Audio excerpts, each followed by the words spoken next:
हरिओम दोस्तों, स्वागत है आपका free study bye Lodhi sir के यूट्यूब चैनल में। दोस्तों मैं कृपाल लोधी। दोस्तों आज हम आपको लेकर के आए हैं सरलीकरण का पार्ट 11। इसके पहले 10 पार्ट हम अपलोड कर चुके हैं। आप हमारे मैथ्स की सरलीकरण की प्लेलिस्ट में जाकर के उन वीडियोस को देख सकते हैं। दोस्तों आप किसी भी प्रकार के कॉम्पिटिटिव एग्जाम की तैयारी यदि कर रहे हैं, चाहे वो स्टेट लेवल का हो चाहे वो सेंट्रल लेवल का हो, और यदि उसमें मैथ्स आना है, चूंकि मैथ्स हर एक एग्जाम में आना ही होता है, तो ये वीडियो आपको बहुत ज्यादा उपयोगी होने वाला है, क्योंकि यहां से निश्चित रूप से एक प्रश्न आने के चांस होते हैं। दोस्तों यदि आप हमारे चैनल पर पहली बार विजिट कर रहे हो तो प्लीज हमारे चैनल को सब्सक्राइब कर लें, साथ में बेल आइकन पर क्लिक कर दें ताकि सबसे पहले नोटिफिकेशन आपको मिलता रहे। दोस्तों हम maths, reasoning, GK, Hindi, child development, pedagogy, psychology, शिक्षक भर्ती से संबंधित विषय होते हैं, उनकी भी निःशुल्क तैयारी यूट्यूब के माध्यम से करवाते हैं। आप हमारी प्लेलिस्ट में जाकर के ये सब देख सकते हैं। तो आइए प्रारंभ करते हैं आज का टॉपिक, आधार और घातांक के नियम। सरलीकरण का ये पार्ट हमारा 11 होगा, जिसमें हमने 3 प्रश्नों को लिया है। बड़े अच्छे ही प्रश्न हैं और एक बहुत अच्छे स्मार्ट वे में हम इनको आपको हल करना सिखाएंगे। स्टूडेंट्स कह रहे हैं, फर्स्ट क्वेश्चन लेते हैं हम।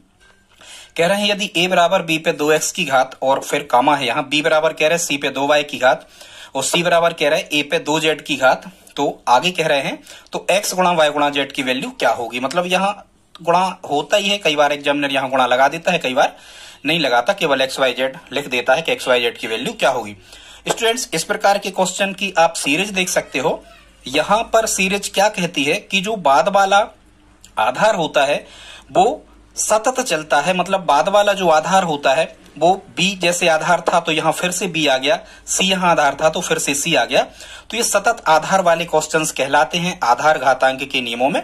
इनको हल करने की बड़ी ही सरल मेथड होती है। स्टूडेंट्स इनको हल करने के लिए आपको क्या ध्यान रखना है, केवल कि लास्ट में जो वैल्यू हमें दी होती है, इस लास्ट की वैल्यू को सबसे पहले लेकर के चला जाता है और यहीं से हम प्रारंभ करते हैं। मतलब दाएं ओर की जो वैल्यू होती है इसको हम सबसे पहले लिख लेते हैं। स्टूडेंट तो जब हम इसको सिंप्लीफाई कर रहे होंगे तो सबसे पहले यहां हम लिख रहे होंगे c बराबर कितना दे रखा है हमें, c बराबर लिखा है a पे कितने की घात, 2z की घात। ठीक है स्टूडेंट्स, ये किसका मान था, c का, तो ज्यों कहते हो ये c बराबर a पे 2z की घात ये हमें दिया था, इसको हमने ज्यों कहते हो लिख लिया। अब स्टूडेंट्स हमें क्या करना होता है कि यहां हम देखते हैं जैसे यहां पर a लिखा है, और तो फिर यहां क्या हमें a की कोई वैल्यू दी गई है, तो हाँ यहां हमें a की वैल्यू दी गई है। a का मान यहां हमें दिया गया है b पे 2x की घात। तो जब स्टूडेंट्स हम यहाँ c की वैल्यू फाइंड कर रहे होंगे तो जहां पर ये a लिखा है, इस a की जगह हम क्या लिखेंगे, a की वैल्यू है पूरी की पूरी कितनी, b पे 2x की घात, तो a को हम हटाएंगे और इस a की जगह लिखेंगे हम b पे कितने की घात, 2x की घात। और स्टूडेंट्स पूरे पे ये 2z की घात चल ही रही है। यही इसमें समझने का एक कहना चाहिए फैक्ट होता है। हमने a को हटाया और a का मान कितना था, a का मान था स्टूडेंट्स b पे 2x की घात। इस a को हटा के हमने यहां लिख दिया b पे 2x की घात, और ये a पे 2z की घात पहले से थी तो हम यहां लगाए हैं। अब स्टूडेंट्स एक घातांक का नियम क्या होता है, वो ये कहता है घातांक का नियम कि यदि आधार x है, x पे m की घात है और यदि पूरे पे n की घात है, यदि घात पे घात रहती स्टूडेंट्स तो आधार को हम यहाँ आधार में ही लिखते हैं और घातों का आपस में क्या हो जाता है, गुणा। ये स्टेप ऐसे हल होता है कि यदि घात पे घात होती है तो घातों का आपस में गुणा हो जाता है, आधार ज्यों का त्यों रहता है, वो बदलता नहीं है। तो यहां भी हम उसी प्रकार से सिंप्लीफाई करेंगे। इसको हम लिख रहे होंगे b पे ये 2x की घात है और फिर 2z की घात है, तो इनका हम गुणा करके लिखेंगे। b पे हो जाएगा यहाँ 2x गुणा कितना हो जाएगा, 2z।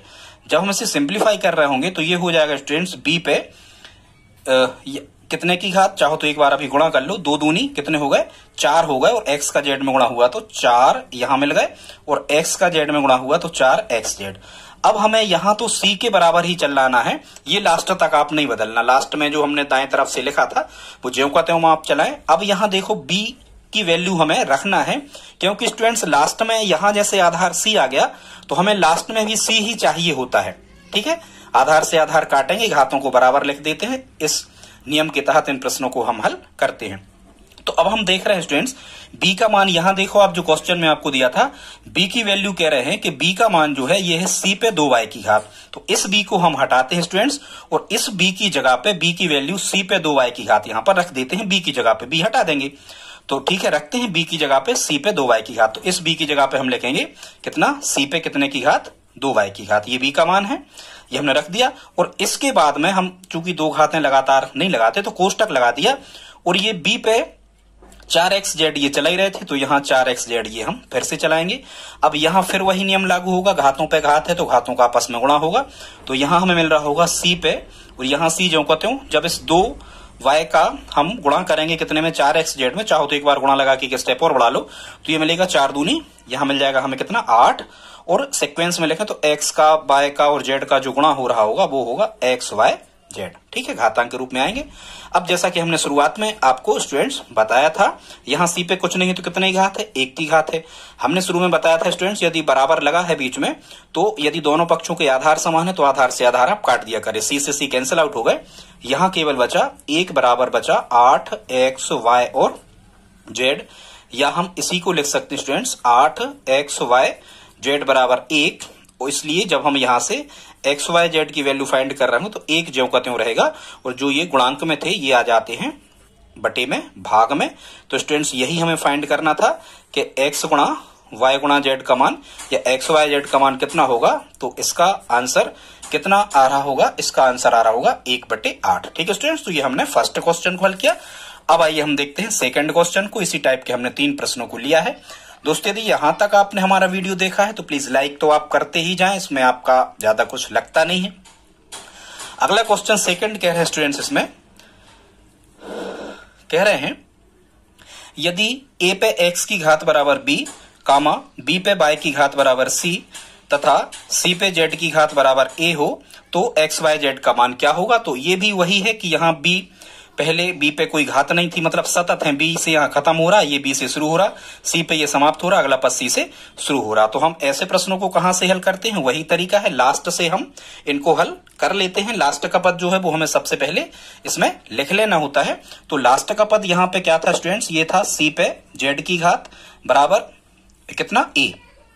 ठीक है स्टूडेंट्स, अब हम c पे z की घात बराबर a यहां हमने लिख दिया। अब हमें मान काय का यहां पर दिया गया है, तो हम जब यहां पर देख रहे हैं स्टूडेंट, c पे z की घात का मान कितना दे रखा है, यहां पर a दे रखा है, c पे z की घात का मान कितना दे रखा है, a दे रखा है। तो हमने यहां c पे z की घात बराबर a लिख दिया। अब आप यहां से उल्टा भी देख सकते हो, यहां b पे y की घात बराबर c, या हम ये भी कह सकते कि c बराबर b पे y की घात, मतलब b पे y की घात की जगह हम c लिख सकते हैं। समीकरण का स्टूडेंट्स यही मतलब होता है, b पे y की घात को हम c लिख सकते हैं, और यदि हमें जरूरत पड़ती है तो c की जगह हम b पे y की घात लिख सकते हैं। तो यहां हम c देख रहे हैं स्टूडेंट्स, इस c की जगह हम क्या लिख देते हैं, इस c की जगह लिख देते हैं क्या, b पे y की घात, और पूरे पे ये z की घात चलाई रही थी, ये ज्यों का त्यों, और बराबर a भी ये ज्यों का त्यों। ठीक है स्टूडेंट्स, इतना हमें मिल गया। अब और हमें यहां पर और क्या दिया है, हम किसका मान और रख सकते हैं स्टूडेंट, तो अपन देखते हैं आगे। यहां इसी प्रकार से b का मान कितना दे रहा है, कह रहे हैं b का मान कितना है, a पे x की घात। तो स्टूडेंट्स इस b की जगह पर इस b को हम हटाते हैं, और इस b का मान है a पे x की घात, तो इस b की जगह पर हम लिखते हैं a पे कितने की घात, x की घात। और स्टूडेंट्स ये हम शुरू में बता चुके थे कि घात पे घात होती है तो घातों का आपस में गुणा होता है, y का z में गुणा हो रहा होगा, तो यहाँ कितना रहेगा yz, और बराबर ये a यहाँ चला ही रहा। अब देखो आ गए ना, आधार आधार बराबर हो गए, a से a कट गया, यहाँ कुछ नहीं थी तो 1 की घात मानी ही जाती है। गणित में स्टूडेंट जैसे माने चलो x लिखा है तो अपने आप 1 का यहाँ गुणा माना जाता है, अपने आप यहाँ 1 की घात मानी जाती है, और अपने आप यहाँ बटे में माना जाता है। ठीक है, जिसका कोई नहीं होता है तो भगवान, और गणित में जिसका कोई नहीं होता तो 1, इस टाइप से। तो यहाँ स्टूडेंट्स आधार आधार बराबर होगा, तो हमने क्या कहा था, घातों को बराबर हम लिख लेते हैं। तो यहाँ एक्स वाई जेड बराबर कितना मिल रहा होगा स्टूडेंट्स, 1 मिल रहा होगा, और यही उनने कहा था कि एक्स वाई जेड का मान क्या होगा, तो इसका आंसर कितना आ रहा होगा, 1 आ रहा होगा। ठीक है स्टूडेंट्स, अगला क्वेश्चन देखते हैं। अब हमने यहाँ पर इसी टाइप से तीसरा एक क्वेश्चन और लिया है, इसको हम देखते हैं कि बड़ी आसानी से आप कैसे, आई होप आप इन प्रश्नों को समझ पा रहे होंगे। यहां भी देखो 5 पे समाप्त हो रहा है, ये 5 से शुरू, 6 पे समाप्त, 6 से शुरू, 7 पे समाप्त और 7 से शुरू। तो इसको भी हम दाईं ओर से लिखना चालू करेंगे। कैसा हल करेंगे, 7 पे डी की घात बराबर 8 दिया है, तो इसको हम लिख लेते हैं 7 पे डी की घात बराबर कितना, 8। अब स्टूडेंट्स इसको हम हल करते जाते हैं। 7 पे डी की घात बराबर हमने कितना लिख लिया, 8 लिख लिया। अब आप देखो यहां से फिर रिवर्स चलो, यहां 7 का मान कितना दे रहे हैं, 7 का मान दे रहे हैं 6 पे c की घात, या 6 पे c की घात का मान 7, लेकिन यहां हमारे कितने लिखे, 7 लिखे, तो हम 7 की वैल्यू यहां रख देते हैं। 7 का मान है 6 पे c की घात, तो इस 7 की जगह हम लिख देते हैं कितना, 6 पे c की घात, और पूरे पे कितने की चल रही, ये d की चलाई रही, बराबर कितना, 8। जब हम स्टूडेंट्स इसे सिंप्लीफाई कर रहे होंगे तो घात पे घात होती, घातों का आपस में गुणा, 6 पे कितने की मिल जाएगी, cd की घात, तो बराबर कितना मिल जाएगा, 8। अब आप फिर देखो यहाँ क्या 6 का मान हमें दिया है, तो हाँ क्वेश्चन में हमें 6 का मान दिया है। 6 का मान कितना दिया है स्टूडेंट्स, 6 का मान दिया है 5 पे b की घात, तो हम इस 6 को हटाते हैं, इस 6 की जगह हम लिखते हैं कितना, 5 पे b की घात, तो 6 की जगह हम लिखेंगे 5 पे b की घात, और पूरे पे स्टूडेंट्स कितने की घात चल रही, cd की घात चल रही, बराबर 8 जो का त्यों चल रहा। फिर वही घातों, घात पे घात होती है, घातों का आपस में क्या होता है, मल्टीप्लीकेशन, गुणा होता है। यहां में मिल रहा होगा 5 पे कितने, b गुणा cd, मतलब डायरेक्ट यदि हम लिखें तो यहां में मिल रहा होगा b cd, या bd लिख गया है, चलो c यहां लिख दो, और बराबर कितना मिल रहा होगा, 8 मिल रहा है स्टूडेंट्स। इसके बाद से आप यहां देखना, अब क्या हमें 5 की वैल्यू कुछ, यहां हमें क्या 5 का मान कुछ दिया गया है, तो हाँ ये 5 का मान हमें कितना दिया गया है, 5 का मान दिया गया है 4 पे a की घात, तो स्टूडेंट्स इस 5 को हम हटाते हैं अगला स्टेप, और इस 5 की जगह हम लिखते हैं 4 पे a की घात, तो यहां हम लिख रहे होंगे 4 पे a की घात, और पूरे पे ये bcd सिक्वेंस में लिखते हैं, तो bcd कोई अंतर नहीं पड़ता, bdc, और बराबर कितना चल रहा होगा स्टूडेंट्स, यहां 8 चल रहा होगा, ज्यों का त्यों।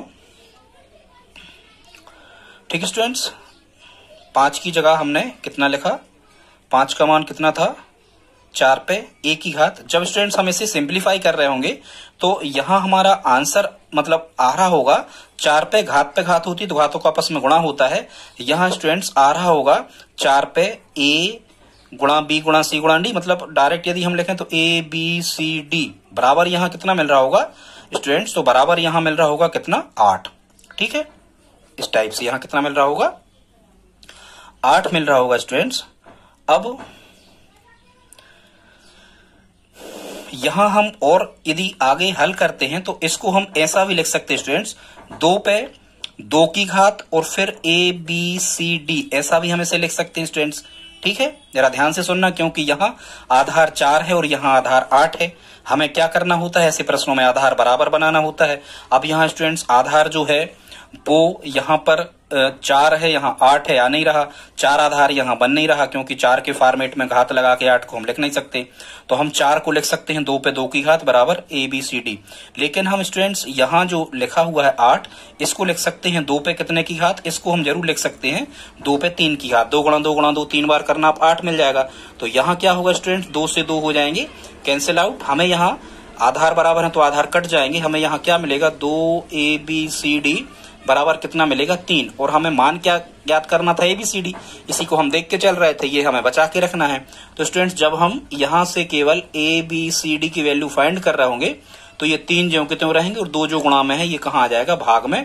तो स्टूडेंट्स ये जो 3/2 होगा वो क्या होगा, इसका आंसर आ रहा होगा 3/2। स्टूडेंट्स आज का वीडियो यदि आपको अच्छा लगा हो और यदि आप हमारी हेल्प करना चाहते हो तो प्लीज इस वीडियो को आप अपने स्टडी ग्रुप में, दोस्तों के साथ में, रिश्तेदारों के साथ में शेयर जरूर करें। ठीक है दोस्तों, शेयर जरूर करें स्टूडेंट, सब्सक्राइबर बढ़वाने में आप हमारी हेल्प करें। मिलते हैं अगले वीडियो में, तब तक के लिए जय हिंद।